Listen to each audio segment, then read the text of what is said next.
In this lesson, we'll talk about the product and quotient rules. To give us a little motivation for the product rule, we're going to start off with this simple example where we consider what happens when you take the derivatives and multiply them together versus multiply them together and then take the derivatives. We know that the derivative of a sum is the sum of the derivatives. However, it doesn't actually work that way that the derivative of a product is the product of the derivatives. Let's investigate. F prime of x, you'll notice that f of x is just x, so f prime of x would be 1. G prime of x, g of x is x squared, so g prime of x would be 2x. If I multiply these two derivatives together, you'll notice that I just get 1 times 2x is 2x. So that's the product of the derivatives. Now, if I calculate the product of the two functions first, I get x times x squared, which is x cubed. And so the derivative of the product of both functions would be the derivative of x cubed, which is 3x squared. Now take a look. These values are different. We can't have the derivative of a product being different from the product of the derivatives and try to use such a rule. We need to get a new rule that helps us calculate the derivative of a product. In comes the product rule. If you have two functions that are multiplied together, then you could calculate their derivative using this formula. I won't use this formula a lot because instead I usually use these words that you see written here. I always will do derivative of the first times the second plus the derivative of the second times the first. There's some symmetry in those words, and some people might have their own version of it. You're welcome to use that. But the idea is that every single time I do one of these product rule questions, I say this to myself. I do not just do a product rule without saying something mentally about what I'm doing. Let's see if we can use this rule real quick. So what I'm doing is taking the derivative of this product of x times x squared that I tried to do on the previous slide. Let's see if I can get 3x squared, which we know is actually the derivative because you get x cubed when you multiply them together. Again, the rule is set up in the following way. Derivative of the first times the second, just the second, no derivatives, it's just derivative of the first times the second, plus the derivative of the second times the first. Now, I didn't take any derivatives yet, and when you get good at the product rule, you are welcome to take the derivatives in the same step as the setup. However, I just did it simple for the first time. The derivative of x is 1. And then I just have times x squared. There's no prime, so I'm not going to take a derivative. The derivative of x squared is 2x, and I still have a times x. So I get x squared plus 2x squared, and sure enough, that is the 3x squared that I anticipated getting. So this seems to validate that the rule works. If I were to actually do the product and get x cubed, its derivative should be 3x squared, and this formula gave me just that. Let's do it on some other examples. Let's take the derivative of x cubed e to the 3x. Make sure that your other derivative rules are decent in order to do this relatively easily. I'm going to break this up into a first and a second, and then apply the product rule. We have the derivative of the first times the second plus the derivative of the second times the first. Take the derivatives. 3x squared, e to the 3x just sticks around, plus, this is an e to the kx, so I'll get k e to the kx, 3 e to the 3x in this case, times x cubed. Now, often whenever I do a product rule involving e like this, I like to factor the e out for reasons that it would make a second derivative easier if needed. So for this one, I'm actually going to factor out the e to the 3x. And since there's a common factor of 3, I'll factor that out as well. So I'll factor out a 3e to the 3x, which leaves me with x squared plus x cubed. And that is my derivative.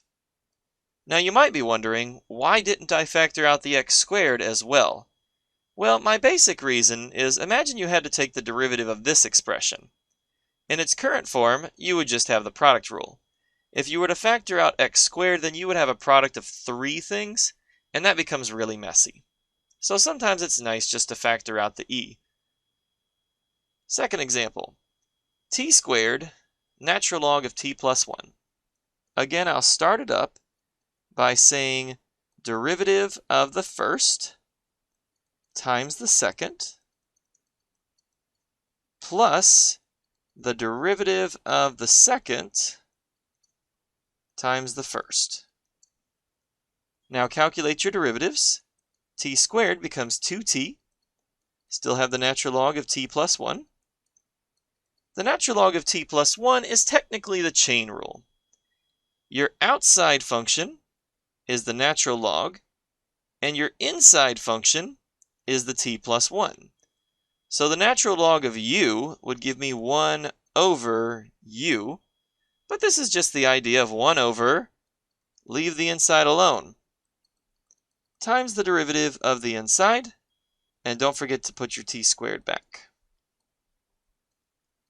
Now this leaves me with 2t, natural log of t plus 1, plus 1 over t plus 1, and I got one more derivative to take.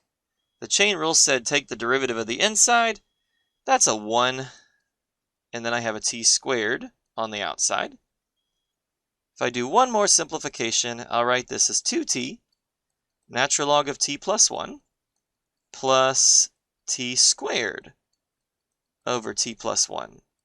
And that should finish the problem. Last example, you'll notice has an e to the x in it again. So just like last time, whenever I'm done, I'm going to factor out the e to the x to make this as clean as possible. Set it up first. You've got a product, so you've got 5x squared minus 3x is the first. I'm going to take the derivative of the first times the second plus the derivative of the second times the first. Now the reason I keep factoring out these e's is because remember, when you take the derivative of e, it never changes. It just gets multiplied by something. Therefore, you can always factor out the e term after you've used the product rule. Anyway, I get 10x minus 3 times e to the x. The derivative of e to the x is just e to the x, and I still have the 5x squared minus 3x. Now I'll factor out my e to the x, and that leaves me with 10x minus 3 plus 5x squared minus 3x. So I can clean this up a little bit and get e to the x times 5x squared plus 7x minus 3.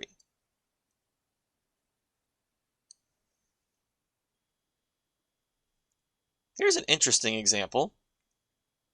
This is a quotient, and we don't have a way to calculate quotients until a little bit later in this lesson. But some problems can be solved easily using the product rule instead of the quotient rule. Let me show you what I mean for this particular one. I'm going to rewrite c as e to the 3t times, well, the t was in the denominator, and we've done problems like this when it's just numbers floating around. But t in the denominator would always be redone with a negative exponent.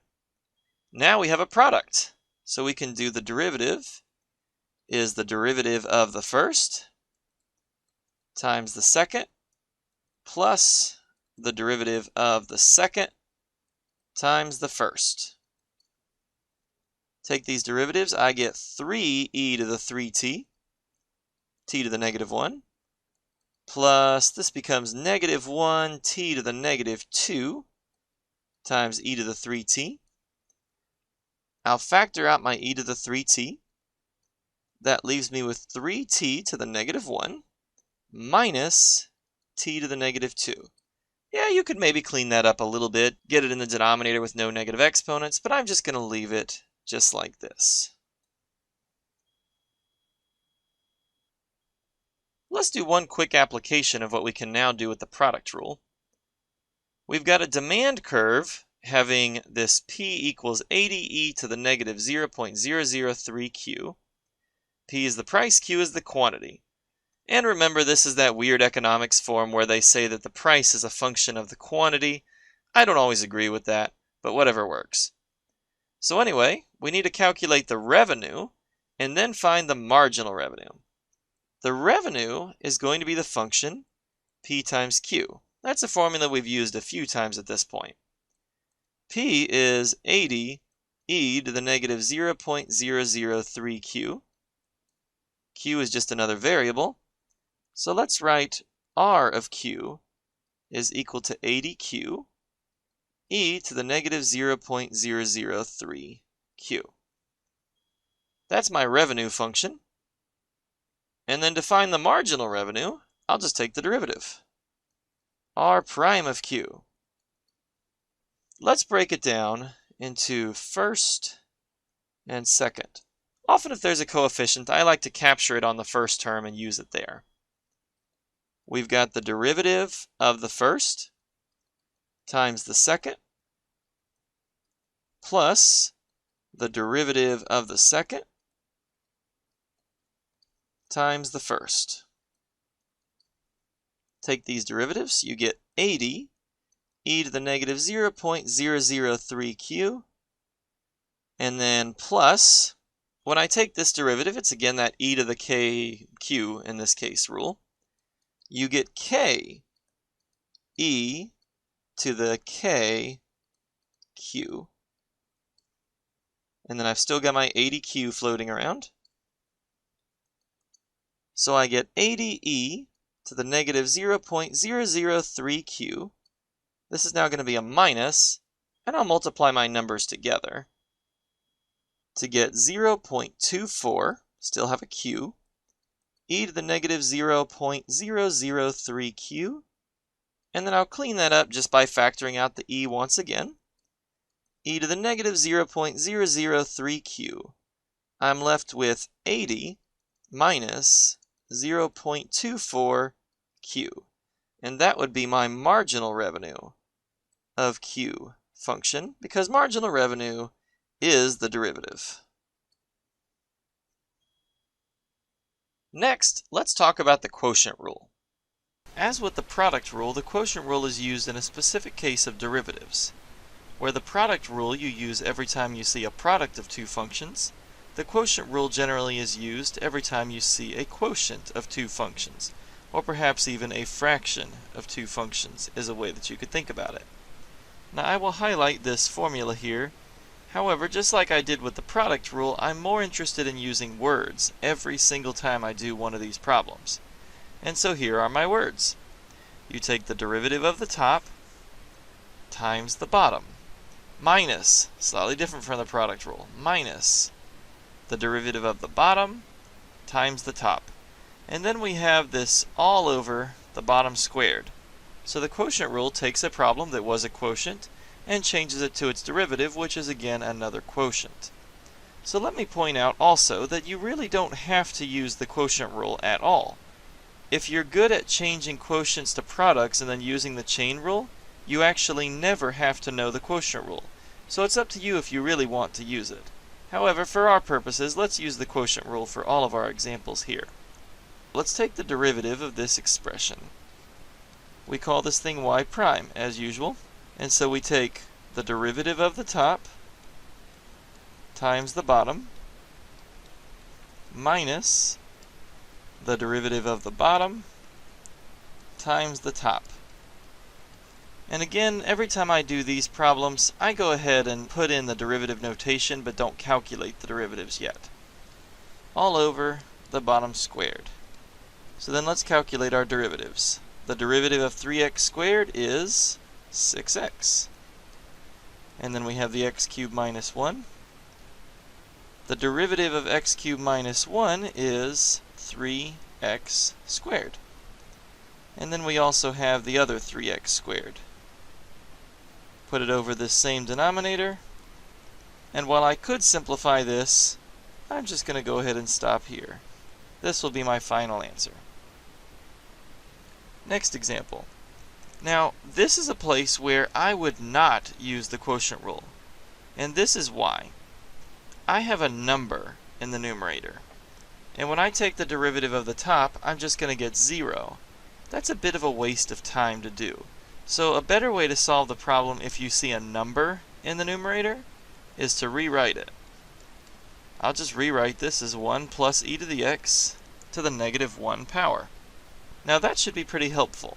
If I just solve this problem by chain rule, I have the answer immediately. However, if you really want to use the quotient rule, you're welcome to. Just keep in mind that the derivative of 1 is 0. But every time I see a number, I would just leave the number in front, even though there's nothing written here this time, and rewrite the denominator with the appropriate power. Anyway, let's use the chain rule. I'm going to think of this like u to the negative 1. And so the derivative of u to the negative 1 would be negative 1 in front. U is 1 plus e to the x. Remember, leave the inside alone. And then subtract 1 from my power to get negative 2. Times the derivative of the inside. So let's just write this as negative 1 plus e to the x to the negative 2. And the derivative of 1 plus e to the x is e to the x. So even though this problem appeared to look like a quotient rule, the chain rule was the fastest way to do this one. Let's do one more. Remember, the derivative of the top times the bottom minus the derivative of the bottom times the top, all over the bottom squared. Now this is pretty easy to take these derivatives. The derivative of e to the x is e to the x, and then I keep my x squared. The derivative of x squared is 2x, and I'll keep my e to the x. And because it's simple, let's go ahead and write x squared squared as x to the 4th. Now just like when I use the product rule with e to the x, sometimes I like to factor out e to the x. So I'm going to say e to the x times x squared minus 2x over x to the 4th. And that will be my final answer.